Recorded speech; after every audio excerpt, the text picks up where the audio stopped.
사도신경으로 신앙 고백하시겠습니다. 전능하사 천지를 만드신 하나님 아버지를 내가 믿사오며 그 외아들 우리 주 예수 그리스도를 믿사오니 이는 성령으로 잉태하사 동정녀 마리아에게 나시고 본디오 빌라도에게 고난을 받으사 십자가에 못 박혀 죽으시고 장사한 지 사흘 만에 죽은 자 가운데서 다시 살아나시며 하늘에 오르사 전능하신 하나님 우편에 앉아 계시다가 저리로서 산자와 죽은 자를 심판하러 오시리라. 성령을 믿사오며 거룩한 공회와 성도가 서로 교통하는 것과 죄를 사하여 주시는 것과 몸이 다시 사는 것과 영원히 사는 것을 믿사옵나이다. 아멘. 오늘 함께 보실 말씀 시편 110편 1절에서 3절 말씀입니다. 구약성경 886면에 있습니다. 구약 886페이지 시편 110편 1절에서 3절입니다. 시편 110편 1절에서 3절입니다. 야훼께서 내 주에게 말씀하시기를 내가 네 원수들로 내 발판이 되게 하기까지 너는 내 오른쪽에 앉아있으라 하셨도다. 야훼께서 시온에서부터 주의 권능의 규를 내보내시리니 주는 원수들 중에서 다스리소서. 주의 권능의 날에 주의 백성이 거룩한 옷을 입고 즐거이 헌신하니 새벽 이슬 같은 주의 청년들이 주께 나오는도다. 아멘. 우리가 시편 107편을 읽으면서 시편 106편과 연결되었던 지점을 짚어본 적이 있습니다. 중요한 두 가지 지점이 있다고 하면 먼저 1절이 106편의 1절과 107편의 1절의 내용이 똑같다라는 점이 하나가 있었고요. 그 다음에 내용적으로 봤을 때 106편에서 하나님 이 백성을 모아주세요 라고 기도를 했는데 107편에서는 하나님께서 이 백성을 모아주셨습니다 라고 고백하는 장면이 있다. 그래서 106편과 107편이 별개의 시편이 아니라 내용적으로 이어지고 있다라는 내용을 확인한 적이 있습니다. 그래서 106편에서 이 백성을 모아주세요 라고 한다는 것은 유다 왕국이 멸망한 후에 바벨론의 포로가 되어서 이곳저곳으로 흩어진 백성들, 그 백성들을 모아주세요 라고 하는 기도였고 107편에서 하나님께서 이 백성 모아주셨군요 라고 하는 것은 그 흩어진 백성들이, 물론 남아있는 사람들도 여전히 있었지만 흩어진 백성들 중에 많은 사람이 예루살렘으로 다시 모인 그러한 정황, 포로에서 귀환한 그러한 정황을 담고 있다라는 것을 우리가 이야기했었습니다. 이와 유사하게 시편 110편은 109편과 연결되는 지점이 있습니다. 시편 109편의 마지막 구절 한번 읽어보겠습니다. 31절입니다. 그가 궁핍한 자의 오른쪽에 서사 그의 영혼을 심판하려 하는 자들에게서 구원하실 것이미로다. 31절에 나오는 궁핍한 자는 억울한 일을 당한 사람, 시인이죠. 그런데 하나님께서 그의 오른편에 서시고 그를 재판하려는 자들에게서 구원하시는 장면이 이 109편의 마지막 구절의 상황입니다. 그리고 바로 이어지는 시편 110편 1절에서는 다시 오른쪽을 언급하면서 109편의 상황을 이어가고 있는 것입니다. 1절 다시 한번 보죠. 야훼께서 내 주에게 말씀하시기를 내가 네 원수들로 네 발판이 되게 하기까지 너는 내 오른쪽에 앉아있으라 하셨도다. 성경에서 같은 단어를 반복하는 것은 큰 의미가 있는 것입니다. 또 시편 연구자들이 주목하고 있는 것은 시편 제5권을 포로기에서 복귀한 귀환한 자의 고백인 시편 107편으로 시작한 다음에 108편, 109편, 110편까지 다윗의 시라고 하는 것을 모아놓았다는 점입니다. 포로에서 귀환해서 107편에서 감사와 찬양의 시를 하나님께 올린 후에 다윗의 시를 108, 109, 110 연달아서 놓은 이유가 무엇인가? 이제 하나님께서 세우셨던 다윗의 나라, 과거의 그 다윗의 나라를 이제 다시 세우길 소망하는 이스라엘의 고백이 아니겠는가. 그래서 108편은 공동체 탄원시, 109편은 개인 탄원시, 그리고 이제 하나님의 구원이 임한 후에 이루어질 다윗의 왕국을 기대하면서 110편을 노래하는 것으로 보고 있습니다. 그래서 시편 110편은 시편의 분류 중에서 제왕시로 분류하고 있습니다. 근데 110편에는 또 하나의 특징이 있습니다. 이 점은 유대교보다는 또 우리 기독교에서 더 중요하게 생각하는 특징이고, 그 이유로 인해서 시편 110편은 기독교가 매우 아끼는 시편이기도 합니다. 무슨 이유인가를 살펴보도록 하겠습니다. 시편을 보면 보통 각 시에서 등장하는 인물이 둘에서 최대 넷 정도까지 나옵니다. 둘은 누구냐? 시인 본인이 있을 거고요. 그 다음에 기도의 대상, 찬양의 대상, 감사의 대상인 하나님, 야훼 하나님이 나오죠. 이렇게 보통은 가장 적으면 요 둘이 등장인물이 되는데요. 때로는 찬양을 할 때 이 백성들을 함께 찬양하자라고 촉구할 때 그 백성이 나오게 되고요. 그리고 또는 하나님 우리를 이 대적들로부터 구원해 주세요 하는 대적들이 나오게 됩니다. 최대 이 네 가지 종류의 등장인물이 나오게 되는 것입니다. 그런데 시편 110편에 보면 독특한 등장인물이 하나 더 나오게 됩니다. 1절을 다시 보시면 앞부분에서 야훼께서 내 주에게 말씀하십니다. 여기에서 등장하는 내 주는 누구인가 라는 것이죠. 원래 시편에서 주님은 하나님입니다. 그런데 야훼께서 내 주에게 말씀하시는 걸 보면 여기에 나오는 이 주는 하나님이 될 수는 없죠. 야훼 하나님께서 내 주에게 말씀하신다. 그럼 이 주는 누구냐? 바로 다윗의 왕위를 이은 왕을 지칭하는 것이다 라는 데에 대부분이 의견 일치를 보이고 있습니다. 또 1절은 아주 중요한 내용을 하나 더 포함하고 있는데요. 거기에서 주목할 점이 뭐냐면 야훼께서 내 주에게 말씀하시기를 이라고 하는 표현입니다. 여러분, 예언자 양식이라고 하는 게 있습니다. 예언서들을 보면은요, 이사야, 예레미야, 에스겔, 다니엘, 호세아 이런 등등의 예언서들이 있죠. 그 예언서에 보면 예언자 양식이라고 학자들이 분류하는 그러한 구절이 있습니다. 그게 뭐냐면 야훼께서 내게 말씀하시기를, 이 말을 한 다음에 하나님의 말씀을 전하는, 대신해서 전하는 것이죠. 이것을 예언자 양식이라고 합니다. 하나님께서, 야훼께서 나에게 말씀하시기를, 이것이 예언자들이 하나님의 말씀을 증거할 때 쓰는 말이다. 그래서 이걸 신학적으로 신탁이라고 하는데요. 하나님께서, 신께서 주신 말씀을 전할 때 그것을 신탁이라고 합니다. 그 신탁을 전할 때에 쓰는 말이 바로 야훼께서 내게 말씀하시기를. 근데 여기에 보면 어떻게 되어 있습니까?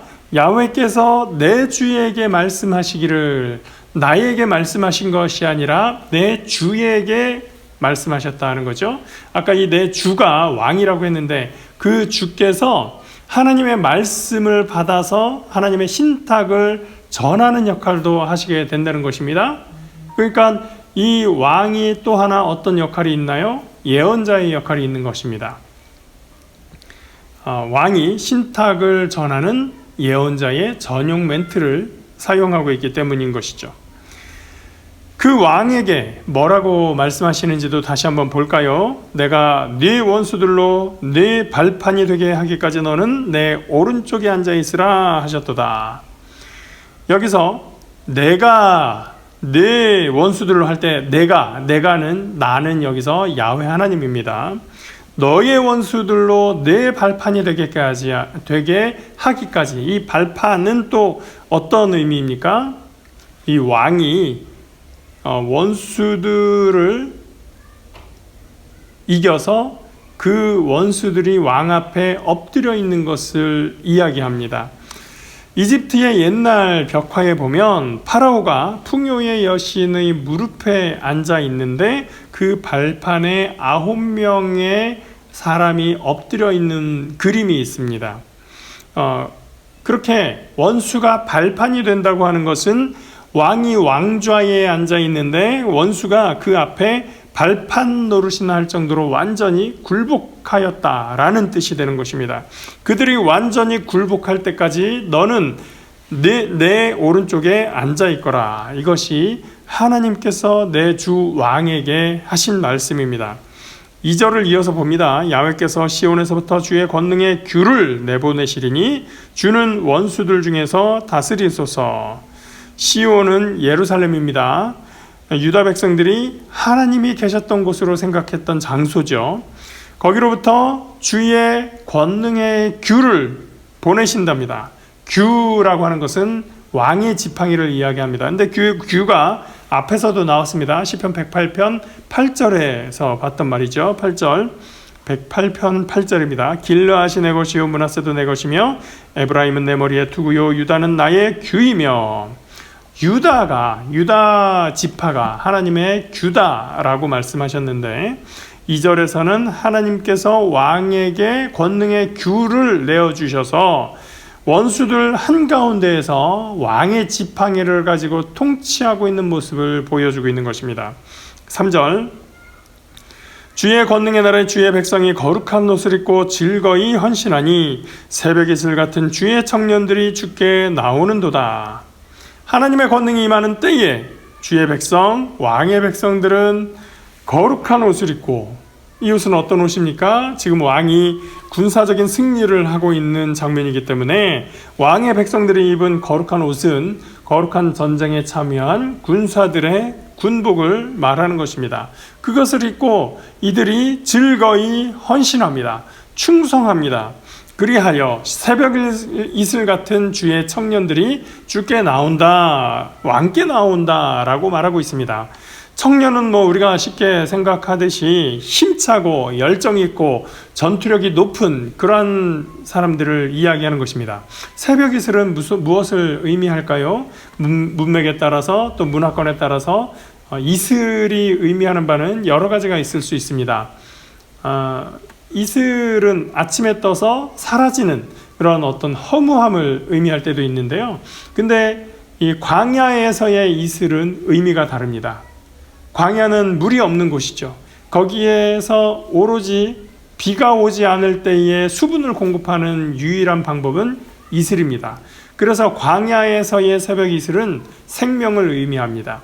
새벽 이슬 같은 주의 백성들이, 주의 청년들이 라고 할 때 이 새벽 이슬은 그래서 생명력 있는 활기찬 그러한 의미를 담고 있는 것이죠. 새벽 이슬 같은 주의 청년들은 생명력 있고 활기차게 그 왕에게 헌신하며 하나님의 나라를 세워갈 것입니다. 4절 야훼는 맹세하고 변하지 아니하시리라 이르시기를 너는 멜기세덱의 서열을 따라 영원한 제사장이라 하셨도다. 자, 여기에서 이 왕의 성격이 바뀌게 됩니다. 이전까지는 왕은 군사적인 승리, 정치적인 승리 그런 것을 가져오는 사람으로 생각을 했습니다. 그런데 4절에서 특별히 우리 기독교에 더욱더 중요한 의미를 갖게 됩니다. 바로 메시아에 대한 정의가 나오기 때문입니다. 그래서 이 시를 메시아시라고도 부르게 됩니다. 구약적인 해석으로도 원래 왕은 정치적 지도자이면서 군사적인 지도자였었습니다. 그리고 제사장은 별도의 제도에 의해서 아론의 후손이 대제사장이 되는 그러한 역할을 하는 것이 제사장, 대제사장이었었죠. 그런데 여기서 왕이 멜기세덱의 뒤를 이은 영원한 제사장으로 자리매김을 하게 됩니다. 신약에서 그런 존재가 딱 한 명 있습니다. 누굽니까? 예수님이죠. 그래서 4절을 근거로 했을 때 이 시는 예수 그리스도를 예고한 것으로 보는 메시아 시가 되는 것입니다. 그 메시아는 기존의 왕처럼 정치적으로 군사적으로도 뛰어날 수 있겠지만 더욱 중요하게는 멜기세덱의 반차를 따라 서열을 본받아 영원한 제사장의 역할을 하게 되는 것입니다. 그러면 우리가 성경 공부를 할 때 예수님의 세 가지 직분, 삼중직에 대해서 공부를 하게 되는데 예수님의 삼중직 뭐라고 알고 있습니까? 왕 되신 예수님, 제사장 되신 예수님, 예언자 되신 예수님. 이 예수 그리스도의 삼중직이 이 시편 110편에 다 묘사가 되어 있는 것입니다. 이 삼중직이 또 무슨 의미인데요? 많이 배우셨을 거라고 생각하지만 잘 모르시면 나중에 또 언젠가 기회가 되면 저와 함께 공부하는 시간이 있었으면 좋겠습니다. 이제 이 왕은 여전히 대적들에 대해서는 승리를 이어가게 됩니다. 5절입니다. 주의 오른쪽에 계신 주께서 그의 노하시는 날에 왕들을 쳐서 깨뜨리실 것이라. 주의 오른쪽에 계신 주께서 1절을 이해했으면 이것이 어렵지 않죠. 새로운 왕은 이웃 왕들을 쳐서 깨뜨릴 것입니다. 승전할 것입니다. 6절 문나라를 심판하여 시체로 가득하게 하시고 여러 나라의 머리를 쳐서 깨뜨리시며, 시체가 나오고 머리를 깨뜨리고 좀 과격해 보이지만 전쟁을 묘사하는 거라고 생각하고 이해해 주시면 좋겠습니다. 7절 길가의 시냇물을 마심으로 그의 머리를 드시리로다. 길가의 시냇물을 마신다. 요즘처럼 오염을 걱정하던 시대는 아니니까요. 이 말의 의미는 거리낌 없이 다른 땅에서 타국의 다른 백성의 영지, 영토에서 물을 마시는 것을 의미합니다. 머리를 든다라는 의미도 앞에서 여러 번 나왔었지만 승리하는 자의 모습을 이야기하는 것입니다. 결국 시편 110편은 새로운 왕에 대한 기대와 소망의 찬양이면서 그 왕이 영원한 제사장 되심을 예고하는 시편이기도 합니다. 여러분 어떻습니까? 시편 110편을 그냥 읽으면 107편부터 이렇게 쭉 이어지면서 그냥 뚱딴지 없이 이상한 내용이 들어왔다라고 생각을 할 수도 있지만 그 맥락 속에서 해설을 들으시면 조금 이해가 되시지 않을까 생각을 해봅니다. 구약에서부터 성경은 메시아의 오심을 기다리고 있습니다. 이제 성탄절이 가까워 오고 있습니다. 지난 주일부터 교회력으로 대림절 첫 주차가 시작이 되었습니다. 대림절, 예수님께서 오시는 것을 기대하는 절기다라는 뜻입니다. 교회는 대림절 4주를 통해서 메시아의 오심을 기다리고 12월 25일을 성탄절로 해서 예수님의 오심, 메시아의 오심을 기뻐하고 축하하는 그런 절기로 축하하는 그런 전통을 가지고 있습니다. 이 기간에 시편 110편을 여러분과 나눌 수 있어서 의미 있다 생각을 하고요. 이 대림절 기간을 통해서 우리가 기다리고 기대하는 왕 되신 그리스도, 그분은 과연 어떤 분인가를 우리가 다시 한번 묵상하면서 주님 앞에 기뻐하고 찬양하는, 감사의 찬양을 드리는 이 기간 되시기를 주님의 이름으로 축복합니다. 기도하겠습니다. 사랑의 하나님 감사합니다. 이 대림절에 주님의 오심을 말씀하는 이 시편 말씀으로 우리가 이 말씀을 나누게 하신 것을 감사합니다. 주께서 이 땅에 오신 것, 하나님 단지 정치적으로 승리하는 모습뿐만이 아니라 하나님 앞에 우리의 신앙의 삶을 온전케 하며 또 주님의 말씀을 증거하는 주님으로서 오신 것을 우리가 고백합니다. 하나님, 그 예수님 앞에 우리의 왕 되시고 예언자 되시고 또 제사장 되신 그 예수님 앞에 우리가 엎드려 찬양하고 경배하며 기쁨과 감사를 누리는 이 기간이 될 수 있도록 함께하여 주시옵소서. 역사하시고 인도하신 주께 감사드리며 예수 그리스도의 이름으로 기도합니다. 아멘. 하늘에 계신 우리 아버지여, 이름이 거룩히 여김을 받으시오며 나라가 임하시오며 뜻이 하늘에서 이루어진 것 같이 땅에서도 이루어지이다. 오늘 우리에게 일용할 양식을 주시옵고 우리가 우리에게 죄 지은 자를 사하여 준 것 같이 우리 죄를 사하여 주시옵고 우리를 시험에 들게 하지 마시옵고 다만 악에서 구하시옵소서. 나라와 권세와 영광이 아버지께 영원히 있사옵나이다. 아멘.